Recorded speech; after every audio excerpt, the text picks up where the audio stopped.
Jadi kondisi kaum muslimin banyak tapi tidak berdaya, maka Allah pada saat itu mencabut rasa gentar musuh-musuh kaum muslimin dari dada mereka. Kemudian apa? Dan Allah akan menimpakan wahan di dalam hati kalian. Jadi ada penyakit yang kemudian menggerogoti hati kaum muslimin di masa itu, yaitu apa? Al-wahan, cinta dunia dan kemudian takut mati. Nah, hari ini kita tanya, kita seperti itu? Kita cinta dunia dan takut dengan kematian. Itulah penyakit Allah. Nah, ketika penyakit ini menggerogoti dadanya, hatinya kaum muslimin, maka wajar ketika Zionis Yahudi itu sangat percaya diri untuk membombardir, membantai saudara-saudara kita di Palestina. Saudara satu-satunya, bahkan kalau kita bilang satu-satunya yang hari ini tidak dijangkiti Allah itu adalah penduduk Palestina dan para mujahidin. Ya, semoga kita dengan bersuara seperti ini tidak tercatat ya.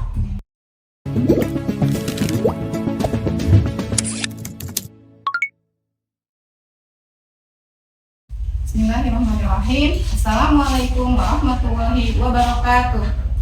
Waalaikumsalam warahmatullahi wabarakatuh. Alhamdulillahirabbil alamin wassalatu wassalamu ala asyrofil anbiya'i wal mursalin sayyidina Muhammadin wa ala alihi washabbihi ajma'in amma ba'du.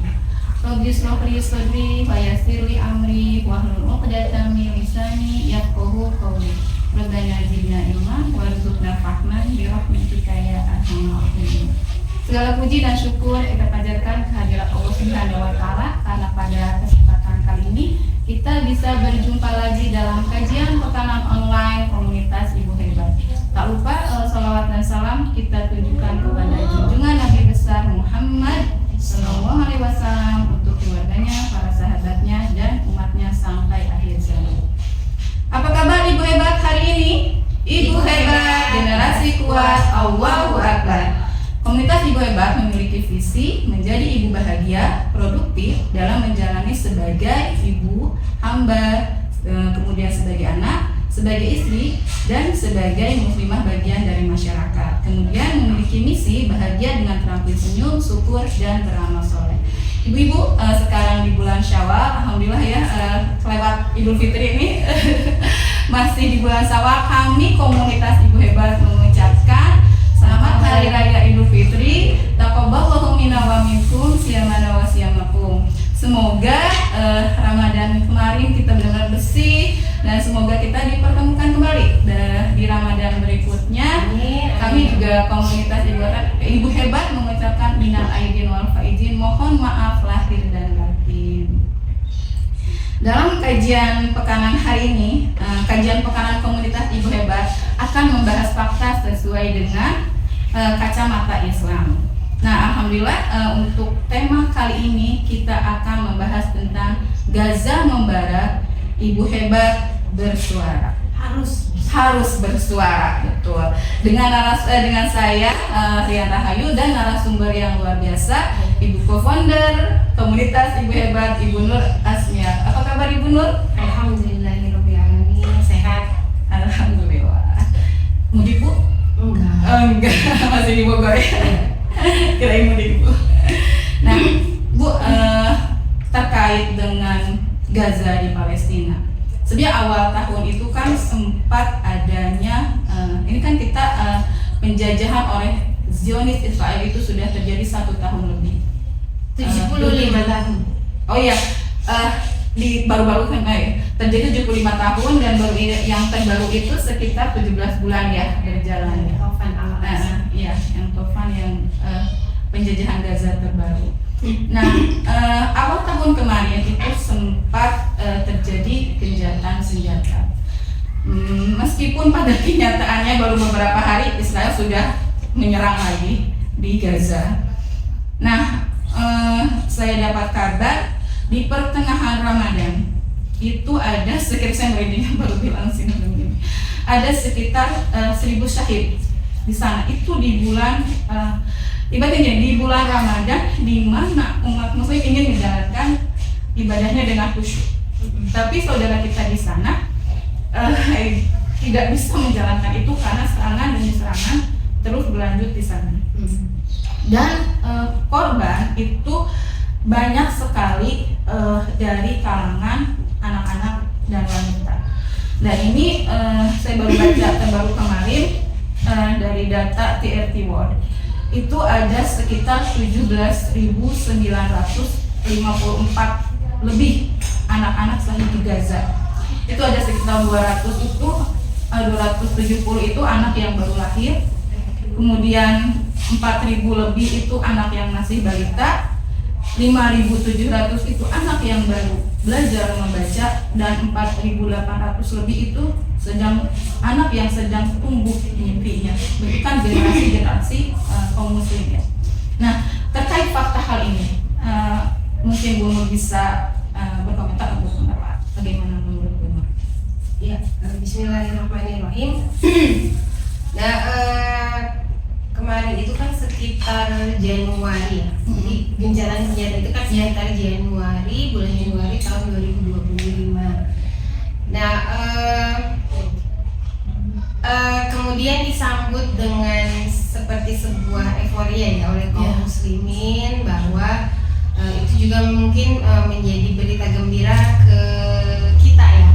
Karena kita berpikirnya begini, ya Allah, ada gencatan senjata, setidak-tidaknya tuh ada ruang bernafas bagi saudara-saudara kita di sana, yang sebentar lagi kemudian di bulan Maret itu kita akan memasuki bulan suci Ramadan. Nah, tetapi memang pada hakikatnya kita harus dengan jeli melihat terkait gencatan senjata itu sendiri, yang memang pada faktanya juga hanya beberapa hari setelah gencatan senjata, Zionis itu kan hanya berpindah tempat pembantaian dari Gaza ke bagian Palestina yang lain, ke Rafah, ke Khan Yunis, ya kan.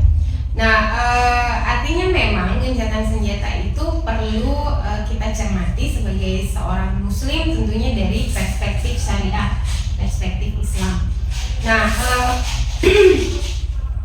Syekh Taqiyuddin An-Nabhani di dalam kitab Saksiyah Islamiyah jilid 2 itu beliau menjelaskan tentang terkait dengan perdamaian, jadi gencatan senjata itu sendiri. Nah, dalam Islam gencatan senjata itu hukumnya mubah ya, mubah. Nah, dari mana dalilnya? Jadi kalau kita definisikan bahwa gencatan senjata itu adalah perdamaian sementara, jadi penghentian perang sementara. Nah, bagaimana dalam perspektif Islam, perspektif syariah?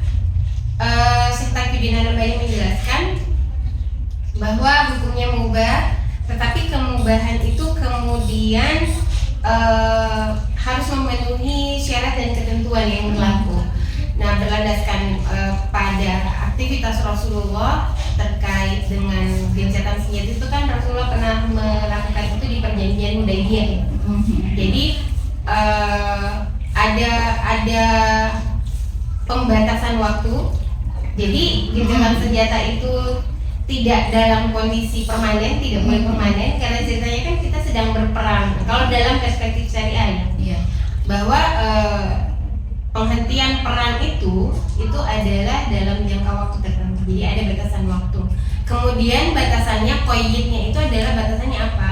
Ada kemaslahatan untuk kepentingan dakwah dan jihad.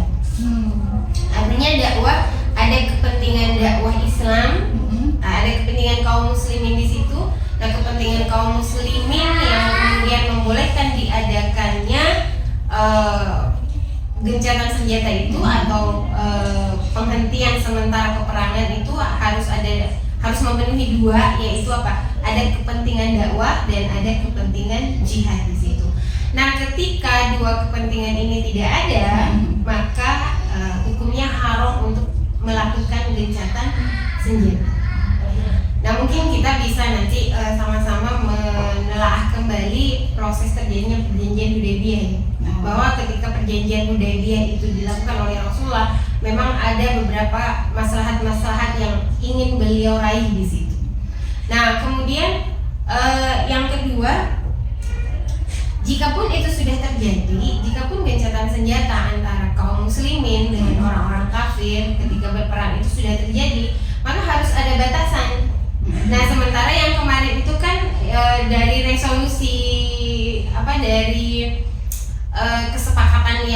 mendapatkan itu adalah gencatan senjata secara permanen, walaupun pada faktanya tidak permanen. Iya. Betul. Nah, permanen itu tuh tidak boleh. Jadi harus ada batasan waktu. Nah, itu secara syariahnya. Kemudian yang ketiga, mungkin ketika kita membahas ya, watak aslinya Zionis itu memang mereka adalah bangsa yang suka melanggar janji. Ya kan, mereka yang suka melanggar janji, di mana sifat mereka itu tuh diabadikan oleh Allah di dalam Quran surah Al-Baqarah ayat 62 dan Al-Baqarah ayat 64. Bahwa jangankan manusia biasa seperti kita kepada nabi dan rasul utusan Allah, kepada nabi mereka saja mereka mempermainkan akad gitu, mempermainkan janji. Nah, apalagi terhadap orang-orang yang kemudian dia melihat berada di bawah kekuasaan dia, berada di bawah levelnya dia, maka lebih sangat memungkinkan untuk mereka mempermainkan perjanjian. Makanya kemudian dengan sifatnya Zionis ya yang seperti itu, para ulama atau mufasir itu kemudian menafsirkan salah satu ayat di dalam Quran surah Al-Fatihah itu yang Al-Maghdubi, ya Allah janganlah engkau ghairil maghdubi. Maka kata Al-Maghdubi di sini itu para mufasir, para ulama ada yang menafsirkan bahwa Al-Maghdubi itu ditujukan kepada kaum mereka, yaitu kaum yang disesatkan oleh Allah, orang-orang yang tersesat. Nah, kalau Allah sudah melabeli sebuah kaum itu dengan kata al-maghdubi, kata tersesat, berarti kan logikanya gini. Secara logika, secara dalil, secara hujah keimanan, bahwa semua perkataan Allah itu adalah benar. Kita yakini seperti itu. Dan apa yang dijanjikan oleh Allah adalah benar. Nah, kabar yang sampai kepada kita tentang sifatnya Zionis itu adalah mereka adalah bangsa yang suka melanggar janji.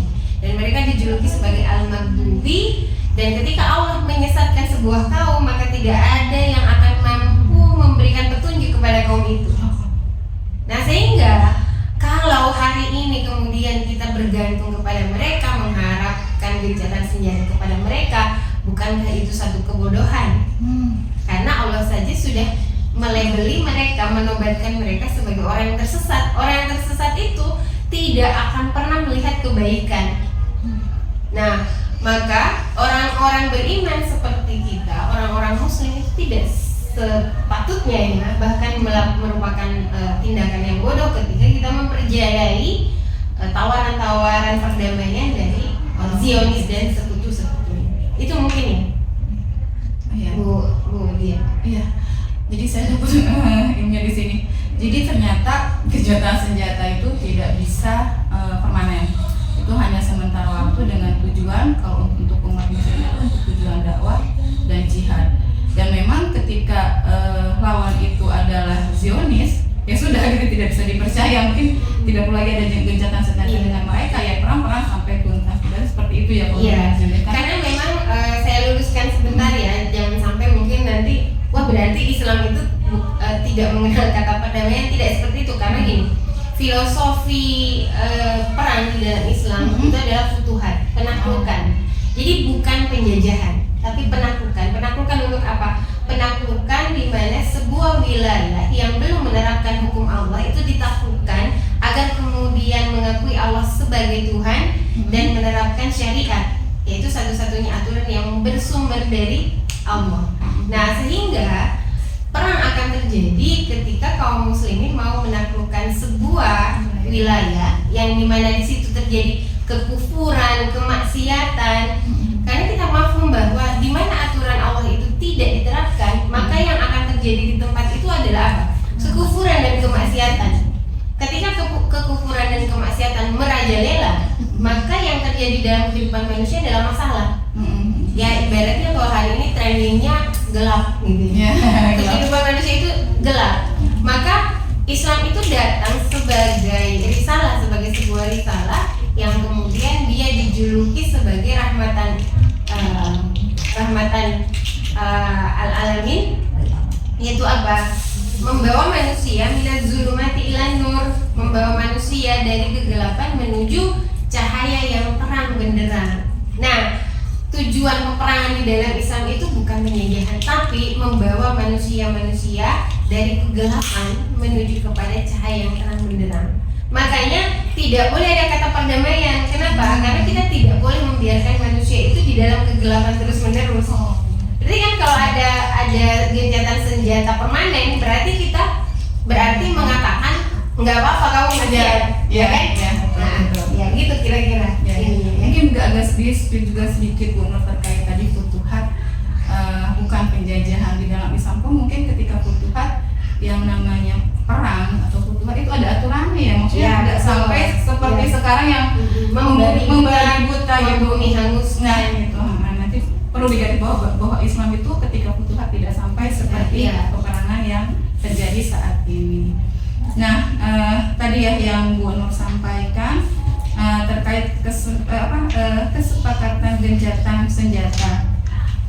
Itu kan kayak semacam angin segar ya buat kita. Kayak tadi Bu Nur sampaikan, oh udah gitu ya, selesai nih antara Israel dengan Palestina. Dan kita pun di luar Gaza, Palestina, seolah-olah itu udah selesai juga. Jadi yang tadinya kita gencar gitu ya, gencar untuk mendukung Palestina, gencar untuk memboikot produk-produk Zionis, tiba-tiba kayak turun gitu, kayak melupakan itu gitu ya. Nah, apakah hal yang seperti ini akan berdampak dulu? Sangat-sangat berdampak pastinya. Karena gini, membahasakannya begini. Kenapa bisa kita katakan itu akan sangat berdampak? Satu, rasa itu, apalagi rasa yang diikat oleh keimanan, itu pasti akan nular ya, akan nyampe ya. Nah, hari ini ketika gencatan senjata di bulan Januari itu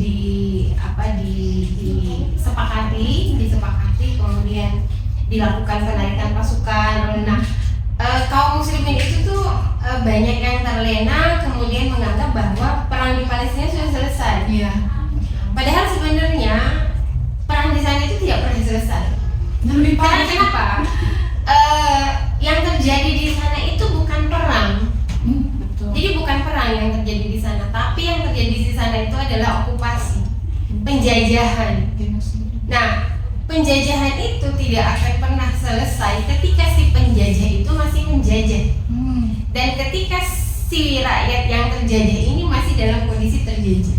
Kapan dikatakan selesai? Yaitu ketika si penjajah ini sudah keluar dari wilayah jajahannya.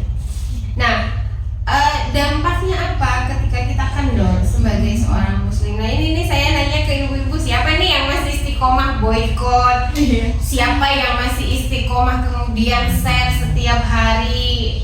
Bukan lagi setiap hari ya, bahkan mungkin dalam jangka waktu sehari itu bisa puluhan, bahkan mungkin ratusan berita-berita yang bisa kita suarakan keluar. Karena gini, hari ini kita tidak bisa nafikan bahwa kita hidup itu di dua dimensi ya, dimensi offline dan dimensi online.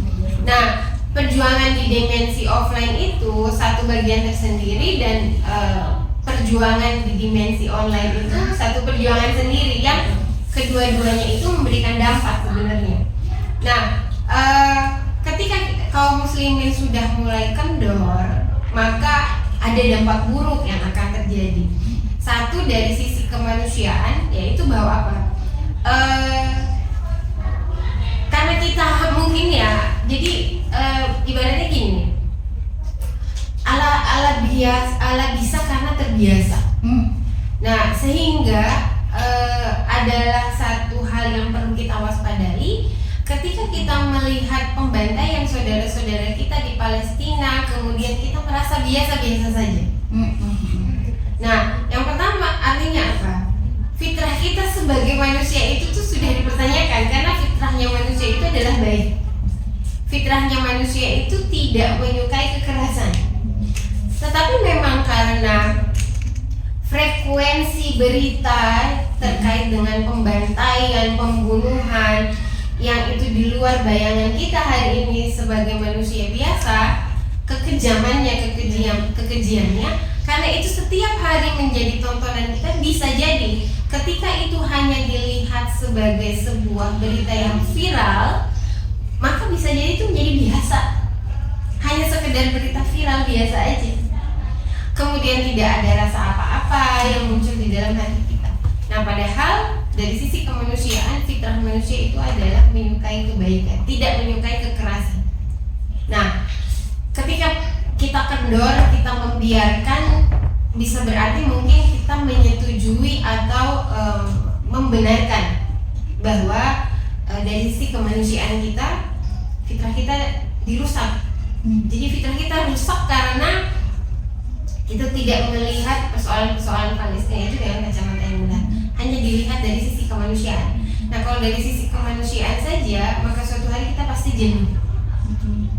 Nah, kalau manusia sudah merasa tidak peduli dengan berbagai macam kemaksiatan, terutama pembantaian di Gaza, bisa jadi akan menjadi mafhum bahwa pembantaian itu boleh.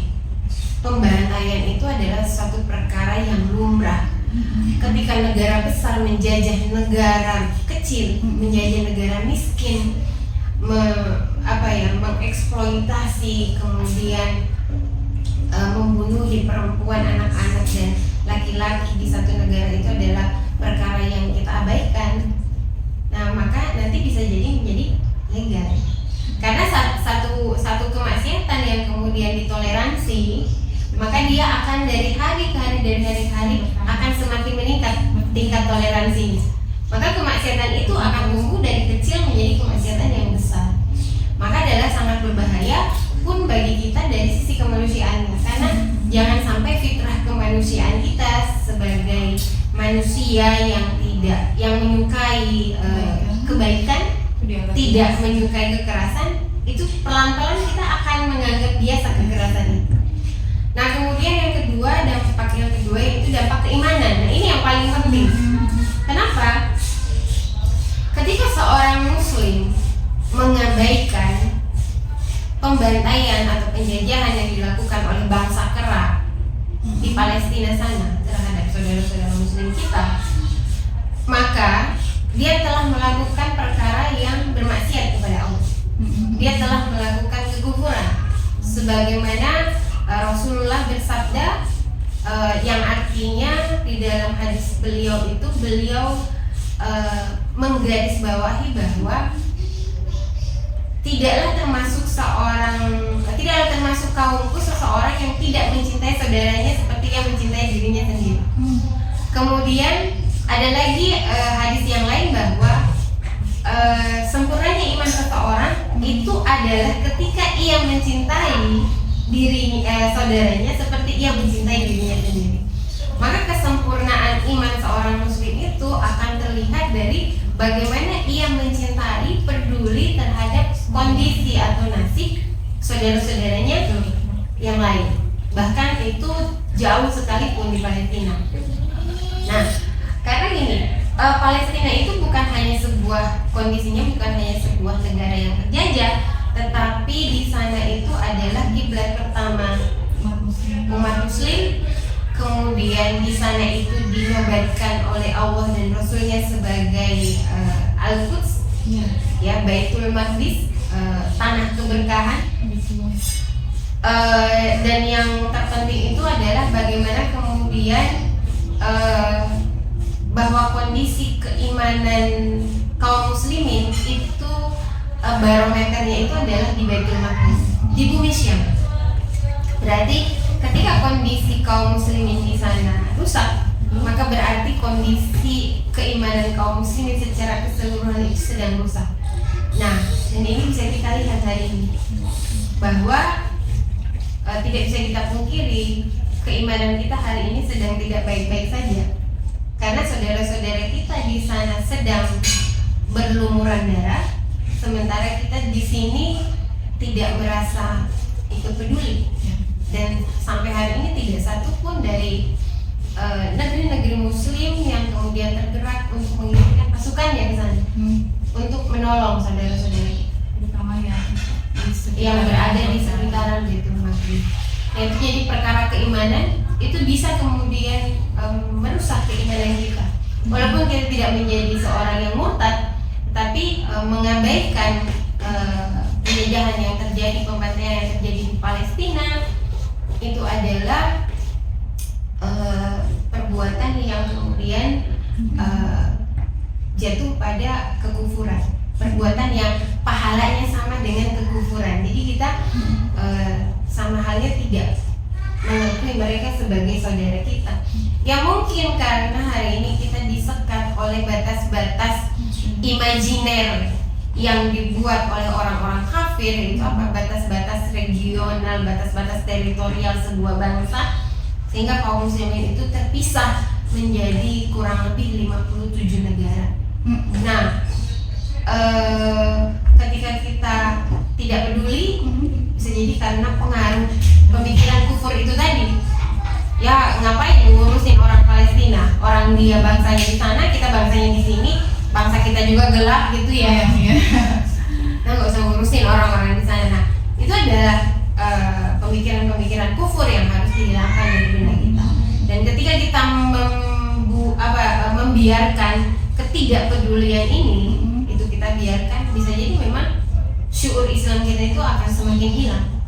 Jadi nggak usah yang jauh-jauh, bahkan mungkin saudara muslim di dekat kita ketika kesusahan kita nggak ada perasaan apa-apa. Nah, yang ketiga itu adalah dampak buruk terhadap generasi. Nah, generasi kita di masa yang akan datang akan melihat apa yang dilakukan oleh pendahulu ini. Maka kita tidak akan bisa berharap generasi muslim dengan kualitas emas di masa yang akan datang ketika hari ini kualitas kita itu begini-begini aja. Jadi hanya memikirkan diri sendiri, maka nanti pun generasi kedepannya, generasi kita akan menjadi generasi yang individualis. Nah itu yang paling berbahaya terhadap masa depan Islam dan kaum muslimin, bahwa ketika hari ini kita semakin kendor menyuarakan dan melakukan pembelaan terhadap Palestina karena landasan keimanan, maka generasi kita akan meniru kita dan hasilnya pasti akan jauh lebih buruk.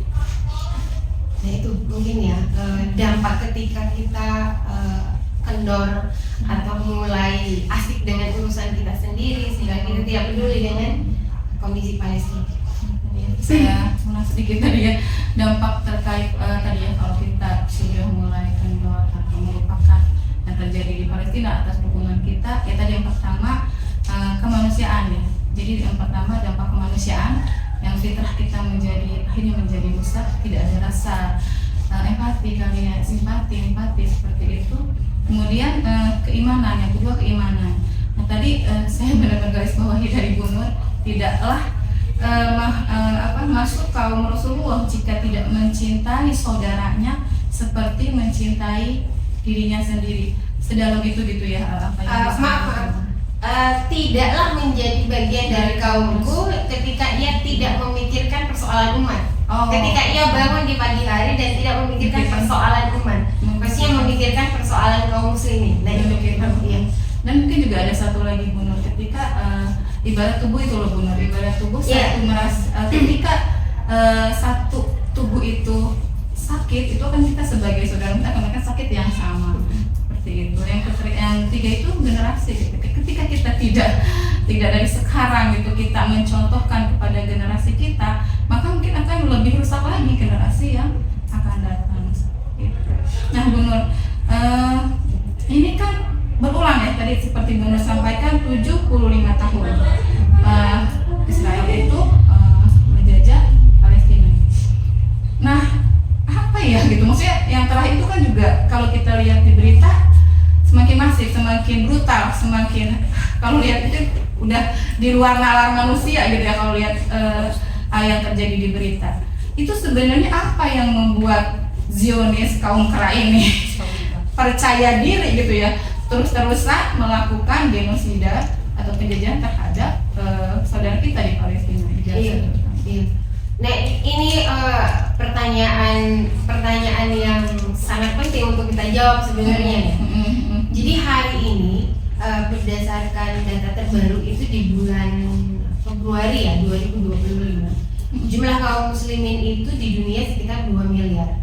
Terbesar kedua setelah Kristen. Nah, 2 miliar, ibu-ibu kebayang nggak 2 miliar itu banyaknya segimana? Banyak. Terus Zionis itu jumlah penduduknya berapa? Hanya berapa juta? Ya, Sedikit ya. nah, sedikit. Saya ingat banget itu dulu ketika saya menjadi mahasiswa, seorang ustadz itu pernah datang ke kampus kami dulu di Makassar, kemudian membahas terkait dengan Palestina. Beliau itu mengatakan kalau aja kaum muslimin itu ngumpul, terus rame-rame tuh datang ke sana tuh, ke Zionis ya, terus ngenci masing-masing kaum muslimin itu tuh buang air kecil di situ, maka Zionis itu akan tenggelam karena kumpulan air kecilnya kaum muslimin. Maksudnya gambarannya kita itu sangat banyak, tetapi hari ini banyak itu ternyata kecil.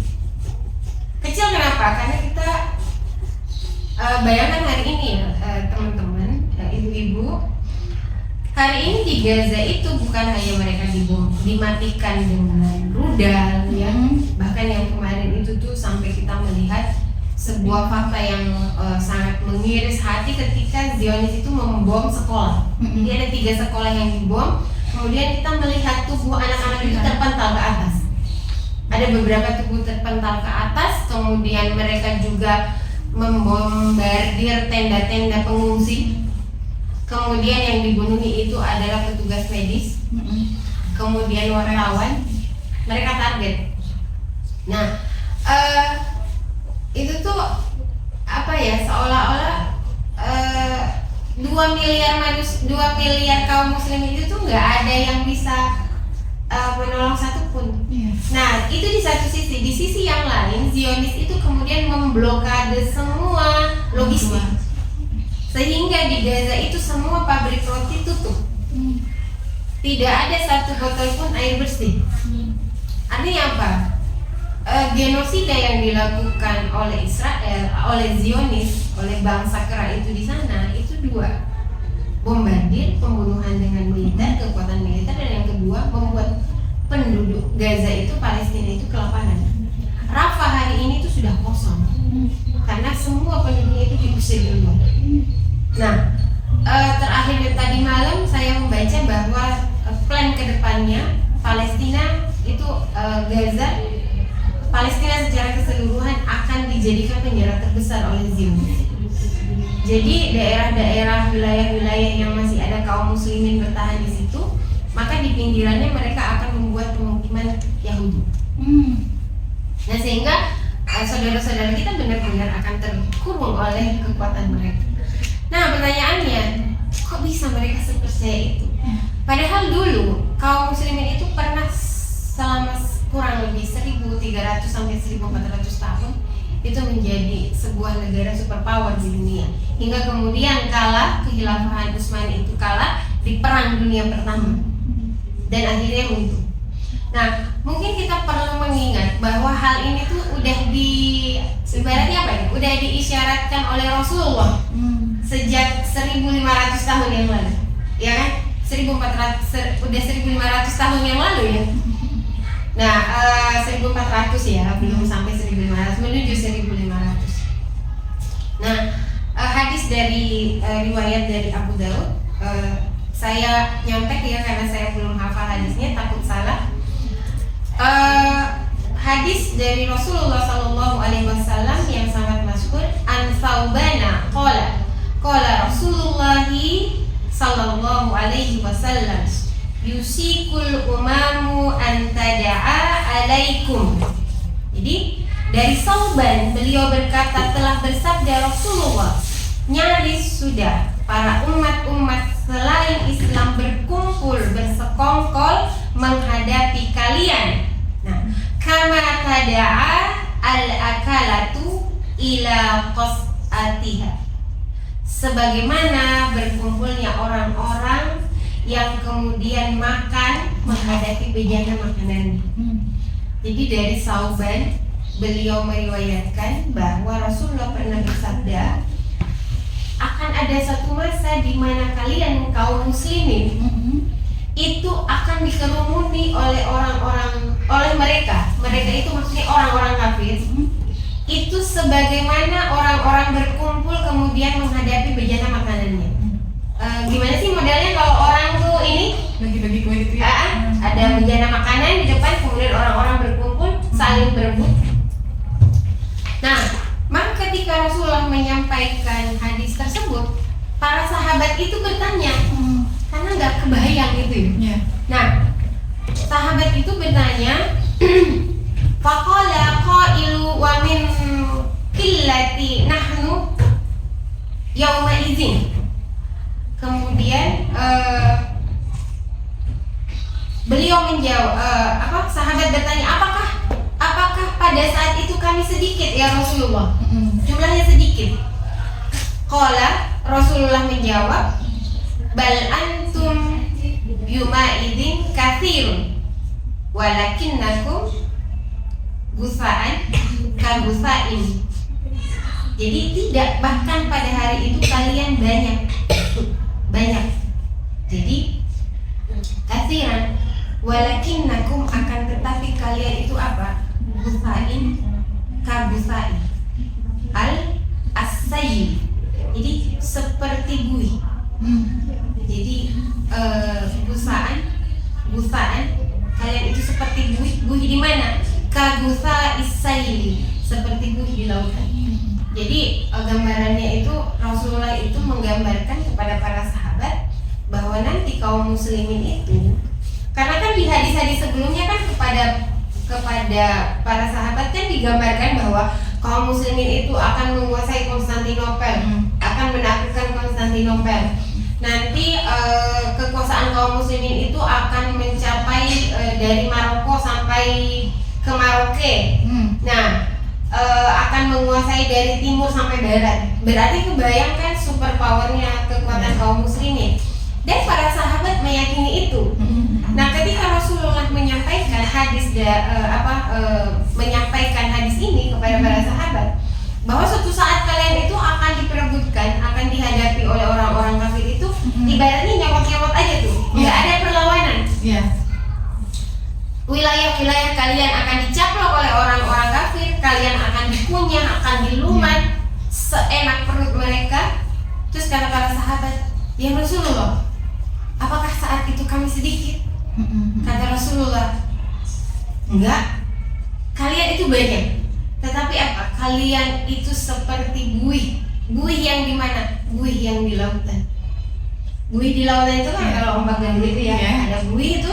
Nah, buih di laut itu tuh kalau airnya ke kanan, ini ke kiri. Nah, seperti itulah kaum muslimin. Nah, lanjut kata Rasulullah, wala yanza annallaha min suduri uduwakum al-mahabata minkum wala yakzifannallahu fi qulubikum al-wahna. Dan Allah akan menghilangkan apa? Dari dada musuh kalian itu rasa gentar. Jadi kondisi kaum muslimin banyak tapi tidak berdaya, maka Allah pada saat itu mencabut rasa gentar musuh-musuh kaum muslimin dari dada mereka. Kemudian apa? Dan Allah akan menimpakan wahan di dalam hati kalian. Jadi ada penyakit yang kemudian menggerogoti hati kaum muslimin di masa itu, yaitu apa? Al-wahan. Nah, maka sahabat pun bertanya, qala qailun ya Rasulullah wa ma al-wahnu? Apa itu al-wahan? Jelaskanlah kepada kami apa itu al-wahan. Qala, maka Rasulullah menjawab, hubbud dunya wa karahaitu al-maut. Cinta dunia dan kemudian takut mati. Nah, hari ini kita tanya, kita seperti itu enggak? Kita cinta dunia dan takut dengan kematian.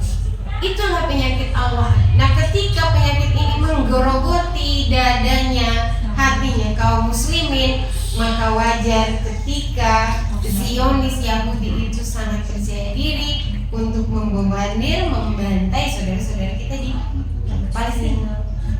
Saudara, satu-satunya, bahkan kalau kita bilang satu-satunya yang hari ini tidak dijangkiti Allah itu adalah penduduk Palestina dan para mujahidin di sana. Jadi di luar itu maka kita sudah terjangkiti penyakit itu. Ya semoga kita dengan bersuara seperti ini tidak tercatat ya. Kita sebagai individu sebenarnya sangat ingin ya. Saya tuh kemarin tuh ngelihat berita-berita itu ya.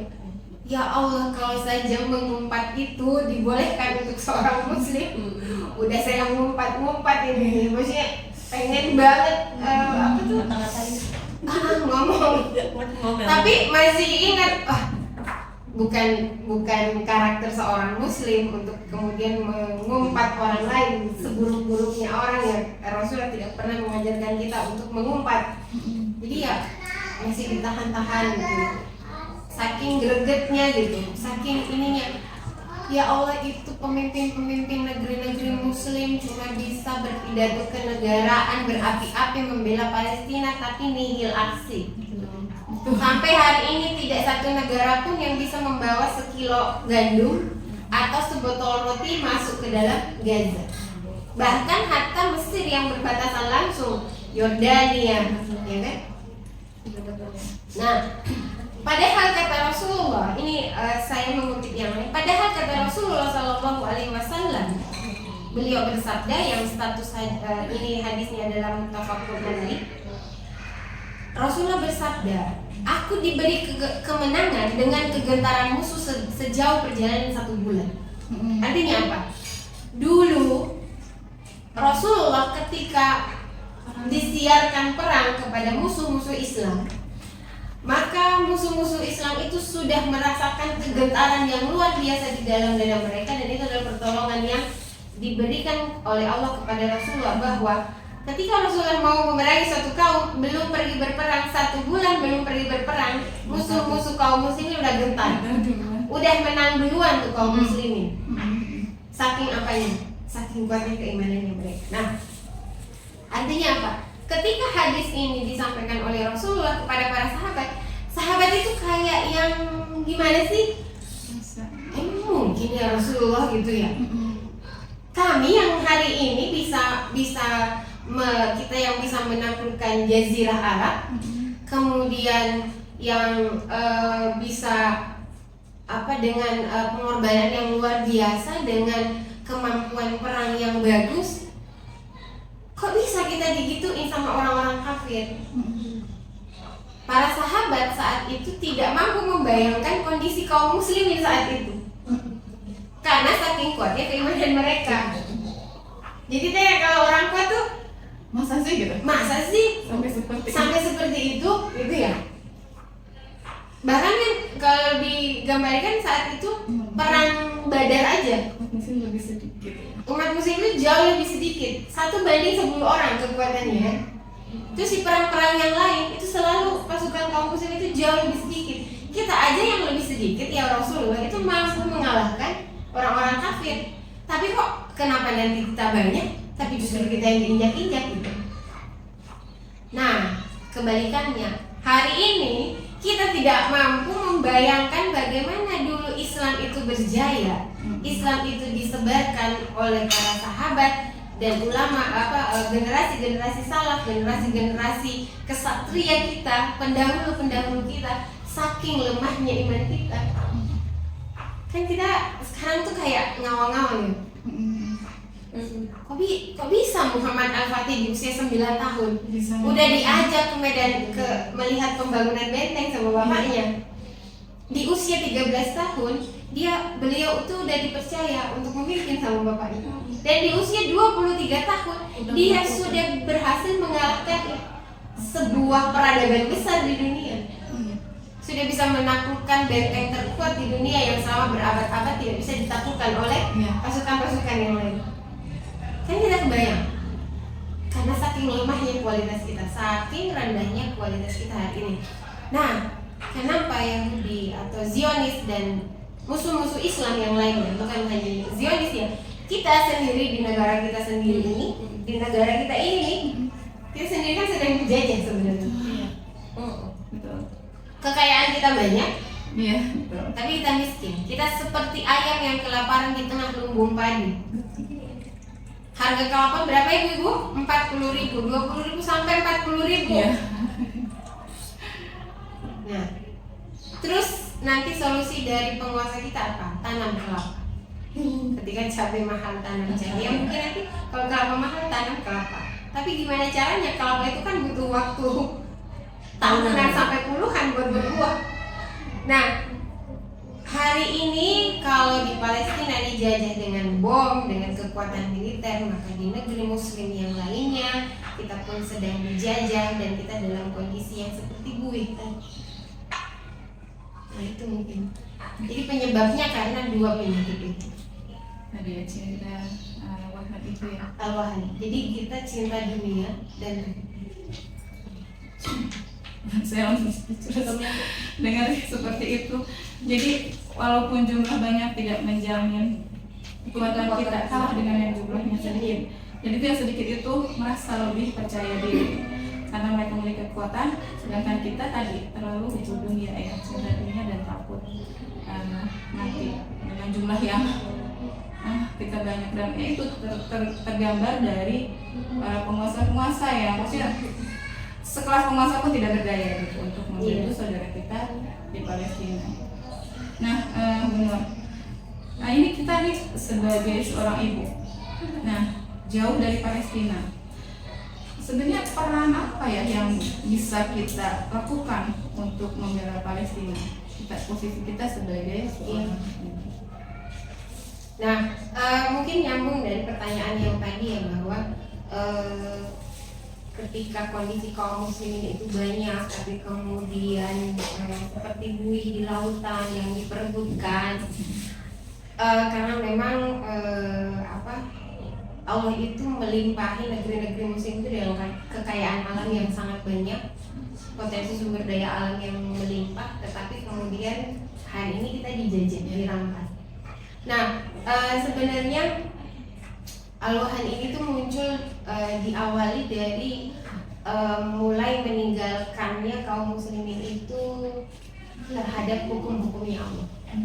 Jadi dalam satu hadis itu Rasulullah bersabda, yang artinya hadis riwayat Ahmad ya, sungguh simpul-simpul Islam itu akan terlepas satu demi satu. Jadi simpul-simpul Islam itu ada beberapa. Nah, kata Rasulullah, sungguh simpul-simpul Islam itu akan terlepas satu demi satu. Setiap kali satu simpul terlepas, orang-orang bergantung pada simpul berikutnya. Yang pertama terlepas, simpul Islam yang pertama terlepas itu adalah al-hukum. Al-hukmi, yaitu apa? Penguasa atau pemerintahan. Dan simpul yang paling terakhir lepas itu adalah sholat. Nah, kemunduran Islam itu memang dimulai ketika di akhir-akhir masa kekhilafahan itu kaum muslimin mulai mengadopsi pemikiran-pemikiran kufur. Nah, pemikiran-pemikiran kufur inilah yang kemudian mengantarkan secara pelan-pelan kaum muslimin untuk meninggalkan agamanya. Terjadilah kemudian kemaksiatan yang awalnya kecil itu kemudian dianggap biasa, akhirnya menjadi besar ya, seperti hari ini. Nah, itu nyambung lagi bahwa kita terjajah secara pemikiran yang berasal dari mereka kita anggap keren, ya, itu keberhasilan penjajahan. Pemikiran-pemikiran kufur kita anggap sebuah kemajuan, sementara pemikiran-pemikiran yang berasal dari Islam kita anggap sebagai ketertinggalan. Sehingga mulailah kaum muslimin mengadopsi pemikiran-pemikiran yang bersumber dari luar Islam. Dampak dari westernisasi, dampak dari globalisasi, kemudian apa lagi? Digitalisasi, kebebasan dan lain-lain, pemikiran-pemikiran yang kemudian disusulkan ke negeri-negeri kaum muslimin. Nah, sementara kalau kita menyampaikan kebenaran Islam, maka itu dianggap sebagai ngapain, itu kan zaman dulu. Kamu mau membawa kami ke zaman batu. Nah, maka kita perlu mengingat hadis Rasulullah yang diriwayatkan oleh Muslim, sungguh kalian akan mengikuti jalan orang-orang sebelum kalian, yaitu jalan orang-orang jahiliyah, sejengkal demi sejengkal, sehasta demi sehasta, sampai jika orang-orang yang kalian ikuti itu masuk ke lubang biawak, ke lubang gok. Jadi lubang gok itu lubang yang sempit, yang kecil, yang nggak mungkin masuki manusia, pasti kalian pun akan mengikutinya. Kami para sahabat berkata, wahai Rasulullah, apakah yang diikuti itu adalah Yahudi dan Nasrani? Kata Rasulullah, siapa lagi? Nah, udah ada berapa tuh hadis Rasulullah yang terbukti ya hari ini, bahwa ketika al-wahan itu menjangkiti hatinya kaum muslimin, maka dia akan mengikuti orang-orang kafir sampai semua perbuatannya itu diikuti, karena itu yang dianggap sebagai sebuah tren, sebagai sesuatu yang baik, tanpa kemudian mentabayun ini baik. Nah, kayak kehebohan yang kemarin itu ya, yang joget-joget itu entahlah ya. Nah, dan karakter manusia modern hari ini adalah selalu mengikuti yang viral. Jadi apa yang viral itu tuh diikuti, yang FOMO ya, merasa takut kalau ketinggalan gaya gitu, Tanpa tahu, nggak usah sampai nyari asal usul, sekedar mikir aja, ini manfaat nggak buat saya. Nah, Itu aja dulu mungkin itu nggak akan dilakukan. Ketika orang lain banyak yang melakukan, maka ikutlah juga. Walaupun sebenarnya nanti ujung-ujungnya satu, menghabiskan waktu, tidak mendatangkan manfaat. Yang paling parah itu adalah ketika itu bertasyabuh kepada tasyabuh lil kufar, bertasyabuh kepada orang-orang kafir. Nah, kita sebagai ibu, karena hari ini posisi kita adalah muslimah yang sedang dijajah pemikirannya tadi, maka yang pertama harus kita lakukan, peran yang harus kita lakukan itu adalah apa? Membebaskan pemikiran kita dulu. Jadi satu, bebaskan pemikiran kita. Pemikiran yang mana? Adalah membebaskan pemikiran kita dari pemikiran-pemikiran kufur. Karena gini, seseorang itu akan bertingkah laku berdasarkan apa yang menjadi pemahamannya. Nah, pemahaman ini bentuknya dari mana? Dari pemikiran. Maka ketika seseorang memahami satu pemikiran, maka mau tidak mau dia akan terdorong untuk melakukan. Kenapa? Karena pemahaman itu adalah pemikiran yang diyakini dan akan mendorong kita untuk menjadikannya standar di dalam perbuatan kita sayang. Jadi pemahaman itu yang paling penting. Nah, Syekh Taqiyuddin An-Nabhani di dalam kitab Nizamul Islam itu tuh beliau menuliskan bahwa gini, bangkitnya seseorang itu tergantung pada pemikirannya. Maka ketika kamu mau membangkitkan satu umat, akan mau membangkitkan dirimu, memaksimalkan potensimu, memproduktifkan dirimu, maka apa yang kamu lakukan? Ubah pemahamanmu dari pemahaman yang lama menjadi pemahaman yang baru. Ketika pemahaman yang lama membuat kaum muslimin mundur, artinya pemahaman yang kita yakini hari ini, kapitalisme, sekulerisme, dan isme lainnya yang berasal dari luar Islam, itu telah membuat kaum muslimin mundur sedemikian rupa, sangat jauh dari hukum-hukumnya Allah. Maka untuk membangkitkan lagi kaum muslimin, untuk membangkitkan lagi diri kita nih sebagai seorang ibu ya, sebagai seorang ibu, jika ingin menjadi ibu-ibu yang unggul, maka hal yang pertama yang harus dilakukan adalah apa? Mengubah pemahaman kita dari pemahaman hukum menjadi pemahaman yang sahih, yaitu pemahaman Islam. Nah, kemudian cara ngubahnya gimana? Ya cara ngubahnya mau nggak mau cuma satu, instalisasi, dikeluarin tuh pemikiran lamanya, ibaratnya kita nguras gentong, keluarin tuh lumut-lumutnya sampai kerak-keraknya diikat, terus isi dengan air yang jernih. Nah, sumber segala kejernihan itu hanya satu, yaitu apa? Islam yang berasal dari Allah. Satu-satunya kuncinya yaitu belajar. Dan faktor yang menentukan kesuksesan belajar Islam itu hanya satu, kemauan. Jadi kita hari ini cuma satu pertanyaannya, mau nggak? Itu aja. Nggak usah banyak alasan-alasan. Mau apa enggak? Itu. Kemudian yang kedua, setelah bebaskan pemikiran, yang kedua itu tetap menyuarakan atau membela Palestina. Jadi membela dengan potensi yang kita miliki. Nah, potensi apa yang kita miliki hari ini? Kita punya media sosial, kita punya mulut untuk berdakwah. Media sosialnya gunakanlah untuk menyuarakan Palestina, untuk selalu sharing. Kemudian gunakan media sosialnya untuk memberikan informasi-informasi yang mengedukasi kaum muslimin. Enggak lagi waktunya hari ini dengan segala macam kekejiannya Zionis itu kita melakukan aktivitas-aktivitas di media sosial yang seperti kemarin-kemarin. Yang tidak. Kalau mungkin kemarin-kemarin kita posting setiap harinya masakan, kita healing ke sana kemari, kita outing ke sana kemari, kita memamerkan outfit dan segala macam. Secara hati nurani aja ya. Masih bisakah kita kemudian memposting hal-hal seperti itu ketika kita melihat setiap harinya darah kaum muslimin di Palestina itu mengalir, kepala-kepala bayi-bayi itu berpisah dari tubuhnya, ada kaki yang tidak ditemukan mana batang kakinya, usus-usus anak-anak terburai. Masih bisa nggak maksudnya? Sampai terakhir yang terbakar hidup-hidup. Nah, jadi yang kedua adalah tetap membela Palestina dengan potensi yang kita miliki. Satu, dengan media sosial, share berita yang mengedukasi umat. Kemudian yang kedua, kalau punya materi dikirim ke sana. Dan yang ketiga, melalui media sosial kita tetap menyerukan terkait dengan solusi hakiki, bahwa Palestina hari ini tidak hanya butuh obat-obatan logistik. Nah, kemudian yang ketiga, melakukan dakwah.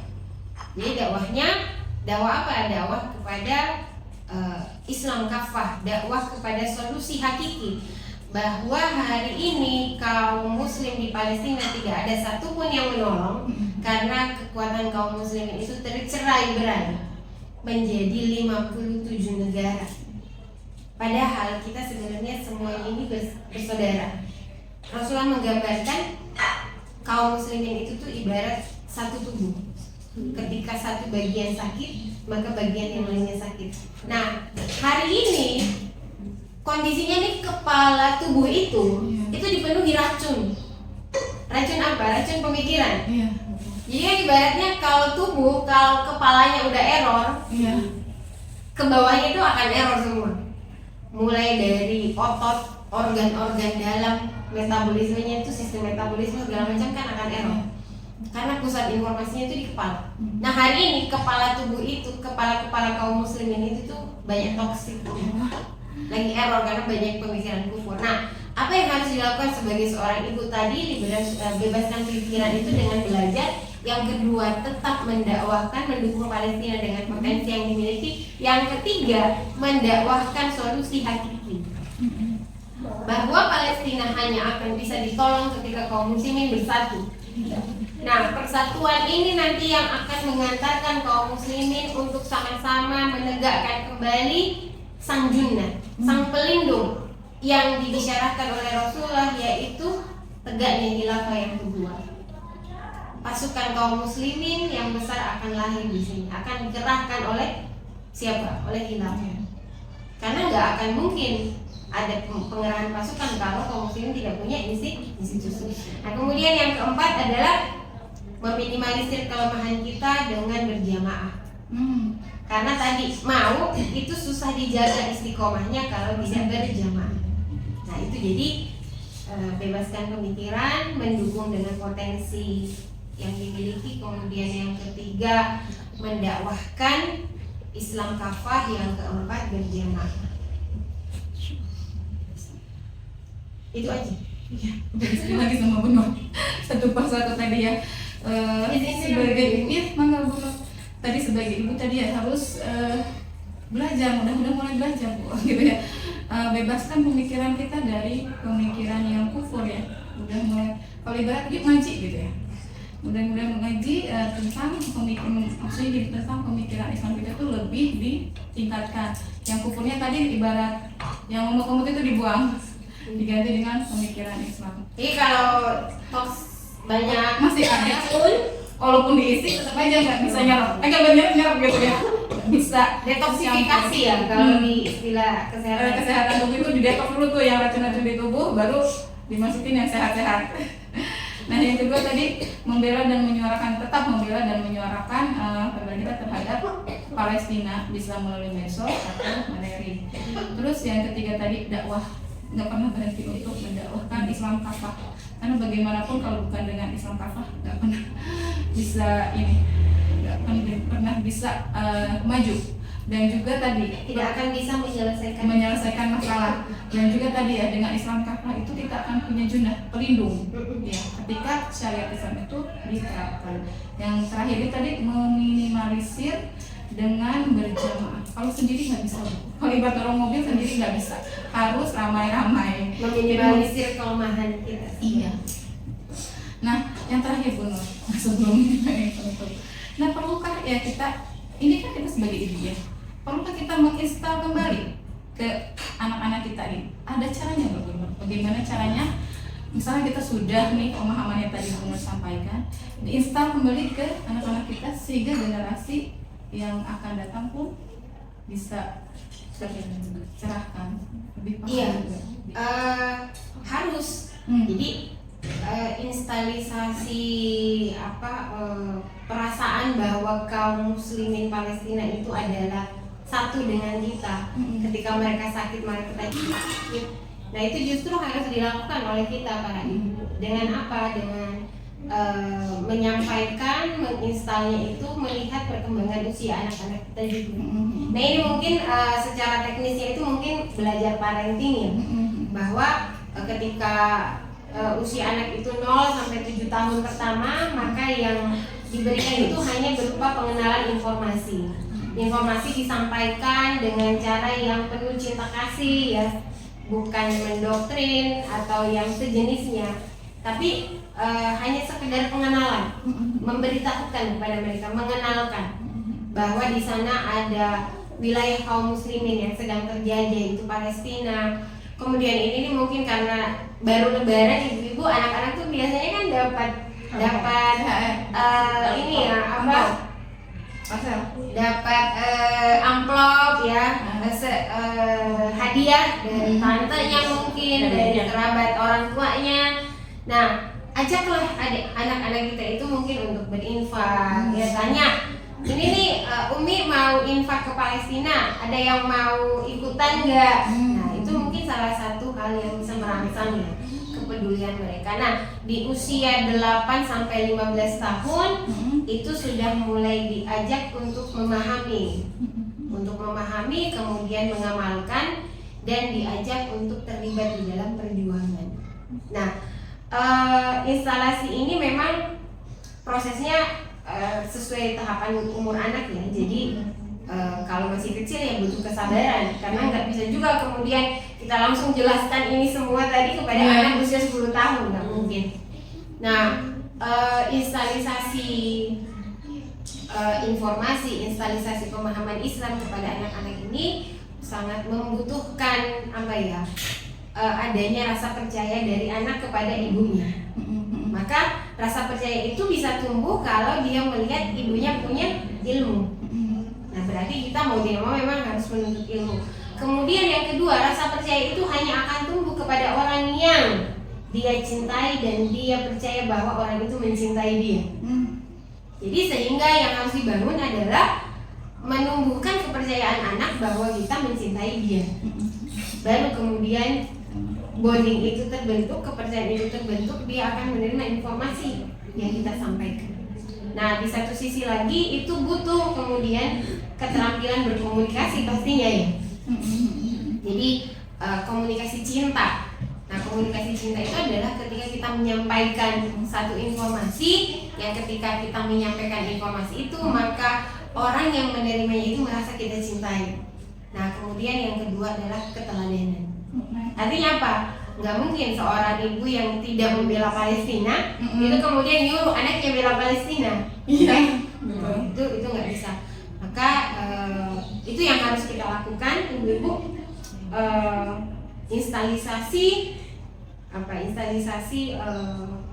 kepada anak kita bahwa Palestina adalah urusan kita dan itu adalah bagian dari akidah kita. Nah ini lucu nih, anak saya tuh yang 3 tahun nih Bu Nur, Amizan. Ini kalau bilang Israel itu jahat, udah paham ke situ. Kalau Palestina baik. Jadi kalau ada yang jahat ini Israel, ini Palestina. Jadi ada seperti itu. Kalau ada yang jahat, oh Israel. Kalau yang baik Palestina. Ini baru 3 tahun. Jadi pemahaman udah sampai situ. Kalau yang kakaknya yang 10 tahun, mungkin kalau anak-anak lebih ke arah boykot ya. Boykot, misalkan mau jajan apa? Sebenarnya produk Palestina nggak boleh gitu. Jadi aku boleh produk Palestina, produk Israel. Kayak misalkan ada beberapa produk yang itu memang pro ke Zionis. Jadi anak-anak udah mulai paham ke situ. Kalau jajan ke swalayan misalkan mau beli ini, oh jangan. Ini produk Israel. Nah, itu sudah ditularkan ke saudara-saudaranya. Jadi akhirnya memilih alternatif jajanan lain ketika mereka. Nah itu sebenarnya yang sederhananya ya. Mungkin setelah itu kalau yang usia-usia yang tadi menurut sampaikan yang 8 sampai 15 tahun mungkin akan lebih ke arah yang lebih dalam ya pemahamannya ya. Iya. Anak-anak yang Ketika anak-anak udah mumayyiz tentunya yang perlu kita stimulasi adalah kemampuan dia berpikir karena dia kan udah mau balik nih. Nah ketika dia kalau mumayyiz itu kan berarti dia sudah bisa membedakan mana yang buruk mana yang baik. Nah dalam perspektif Islam tentunya yang disampaikan oleh orang tuanya ketika dia berusia 0 sampai 7 tahun pertama. Nah ketika dia udah balik berarti dia sudah harus siap untuk membawa beban taklif di pundaknya. Artinya apa? Kita sebagai orang tua mempersiapkan anak itu dari usia 0 tahun sampai dia balik supaya dia siap untuk membawa beban. Beban apa? Beban hukum. Dalam itu tuh membawa apa yang ditaklifkan oleh Allah kepada seorang muslim. Nah, jadi itu tugas orang tua, bukan tugas guru. Bukan tugas guru ngaji juga, tapi tugas orang tua. Yang disampaikan Bu Nur hari ini terkait tadi ya Palestina, terkait Gaza, terkait solusi kita harus bagaimana. Nah sebelum penutup mungkin ada closing statement yang ingin Bu Nur sampaikan. Iya, jadi penjajahan atas Palestina itu belum tuntas. Gaza hari ini dan bagian Palestina lainnya masih membara. Maka sebagai ibu muslimah, sebagai ibu hebat kita harus bersuara, tetap nampakkan keberpihakan kita sebagai bagian dari keimanan, kemudian tetap lahirkan doa dan tetap kemudian mengedukasi umat dengan menawarkan solusi hakiki yaitu persatuan umat Islam, bahwa Palestina tidak akan pernah bisa bebas, bisa merdeka selama kaum muslimin masih tercerai berai. Itu mungkin mohon maaf jika ada salah. Assalamualaikum warahmatullahi wabarakatuh. Waalaikumsalam warahmatullahi wabarakatuh. Sekali lagi buat Nur yang sudah sharing hari ini. Ini ada saya tadi call to action, Gaza membara, ibu hebat harus bersuara, jangan kendor membela Palestina, terus bersuara di medsos, terus lanjutkan doa tadi ya, terus dakwahkan solusi hakiki Allah. Ini ada sedikit saya coretan sedikit dari saya. Gaza membara, ibu hebat bersuara, setahun lebih kalian berjajah. Ini bukan perang tapi pembantaian dan genosida. Tiap jengkal puing-puing berserakan, tiap waktu jadikan ketakutan dan tangis. Gaza, ribuan telah sakit di sana. Tuhai para pemimpin kaum muslim, tidakkah kalian lihat saudaramu di sana menangis, menjerit, terluka, terbunuh? Kalian hanya diam saja. Di mana hati nurani kalian, wahai para pemimpin muslim? Ingatlah, setiap tetesan darah di Gaza akan meminta pertanggungjawaban. Gaza membara, maafkan kami, tidak hanya mampu membela hanya sebatas goresan tinta dan doa.